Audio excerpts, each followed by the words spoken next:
Hello hello et bienvenue sur la chaîne Investir au féminin. Donc aujourd'hui on va faire une visite de chambre d'hôtel qui est super stylée. Donc en fait on est en voyage actuellement avec mon associée Corinne puisque c'est son anniversaire et du coup on lui a fait une petite surprise. Et je vais vous montrer le standing de cette chambre parce que c'est très intéressant. Ça peut aussi nous inspirer pour toutes les notions de décoration d'intérieur. Donc je vous montre ça tout de suite.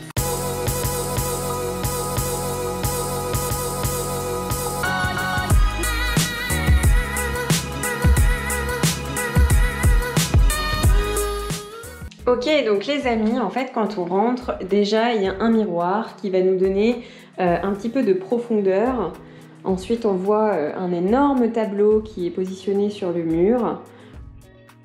Et comme vous pouvez le voir, en fait il y a que des éclairages qui sont indirects. Donc ça j'ai remarqué que c'était vraiment un secret dans les hôtels, c'est que très souvent en fait les éclairages sont toujours indirects. Donc tu vois, c'est sous les placards, c'est... voilà, bon alors là c'est une lampe de chevet en dessous des lits, sous les placards. Là en fait on a un lustre mais qui ne sert pas du tout de lampe mais qui sert plutôt de décoration. Et nous sommes à Lisbonne, donc la capitale du Portugal. Et à Lisbonne, c'est très connu pour cette particularité, c'est les azulejos. Donc en fait c'est du carrelage peint qui est souvent collé au mur, hein, donc de la faïence.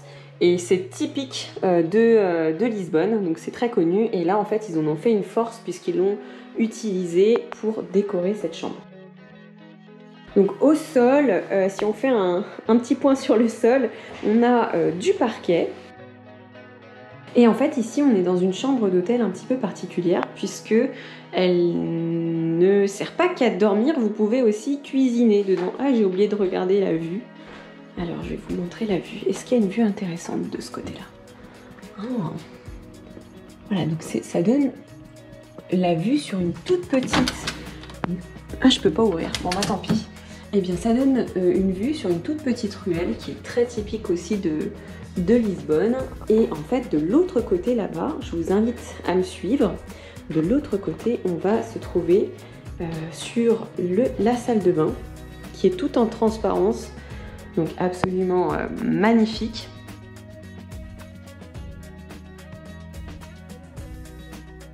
Tout est en marbre, hein, que ça soit sur le sol ou ici au niveau des lavabos, toilettes.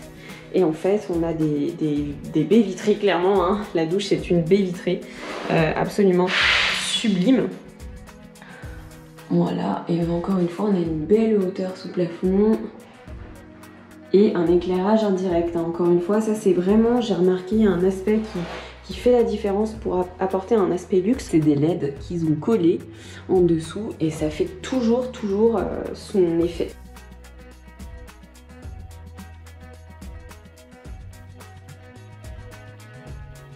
On a aussi une petite kitchenette, une cuisine qui est très mignonne aussi, donc sur la même thématique du vert pastel.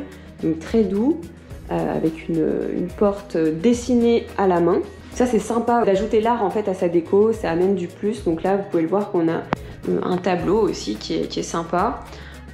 Voilà, donc la cuisine, voilà comment elle se présente. En termes d'accueil, on a des petits guides d'accueil qu'on peut retrouver si vous souhaitez faire un Airbnb. Je trouve que c'est vraiment quali de mettre des guides d'accueil. Et ici, on a une machine à café qui s'appelle Delta, qu'on peut utiliser, qui est celle-ci. Et encore une fois, tout est vitré pour donner un maximum de notions de profondeur et d'espace en fait, puisque la vitre ça apporte de l'espace. Après, bon, je te parle pas de l'aspect nettoyage parce que ça doit être une vraie galère. Et ensuite, on a franchement une vue hyper canon, puisque on est en plein sur la rue commerçante.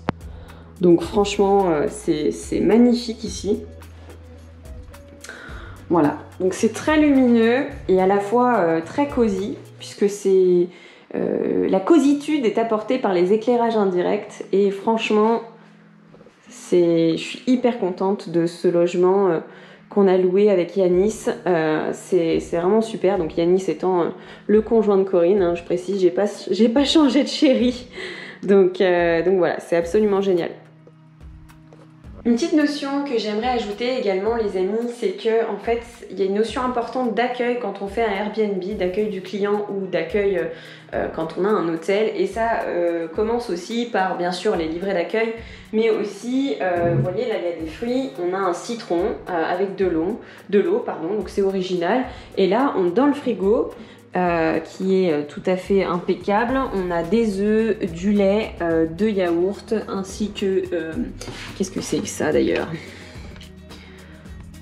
C'est du beurre, hein, voilà, c'est du beurre. Et là, en fait, on a des fruits. Donc franchement, on a de quoi faire en fait un repas vite fait pour les personnes qui arrivent un peu à l'arrache et qui n'avaient pas prévu le coup. Voilà, donc tout est prévu, rangé au millimètre.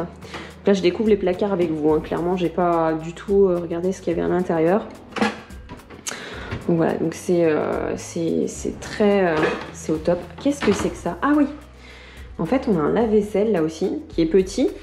Vous voyez un peu la taille. Il est tout étroit par rapport au lave-vaisselle qu'on peut trouver à la maison. Et voilà. Et ensuite, la poubelle. Est-ce qu'on a des choses sur les placards? Ouais, quand même. Ils ont vu large. On a de quoi faire le petit-déj ici. Voilà. Ok les amis, donc voilà pour cette visite d'hôtel. Donc si vous avez aimé la visite, n'hésitez pas à mettre un petit pouce. Et puis n'hésitez pas à nous suivre surtout et à nous encourager, à nous laisser des commentaires sur la chaîne YouTube. Et je vous dis à très vite pour une prochaine vidéo. Salut, salut!